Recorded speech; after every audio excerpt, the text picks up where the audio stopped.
সানা মামনি কিচেনে আপনাদেরকে স্বাগত। খুব সহজে আপনারা পুলি পিঠে বানাতে পারবেন। বানানোর জন্য কড়াইতে 2 কাপের মতো জল, সামান্য লবণ দিয়ে জলটাকে ফুটিয়ে 1 কেজি ময়দা দিয়ে খমির করে নেব। হালকা হালকা যখন গরম থাকবে তখনই ময়দাটাকে নরম করে মেখে নিতে হবে।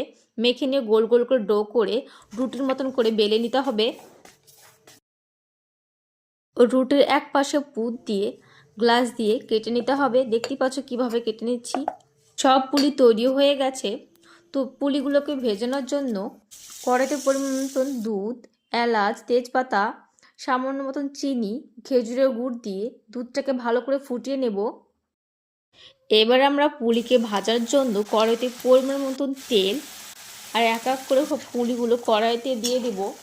পুলিগুলোকে হালকা করে ভেজে নিতে হবে। বেশি করে ভাজলে একদম ভেজানো হয় না, শক্ত শক্ত থাকে ভেতরটা, খেতে একদম ভালো লাগে না।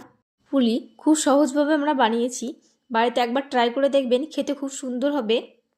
নতুন নতুন ভিডিও দেখার জন্য চ্যানেলটিকে সাবস্ক্রাইব করে পাশে থাকবেন। ভিডিওটি ভালো লাগলে লাইক, কমেন্ট অ্যান্ড সাবস্ক্রাইব করবেন।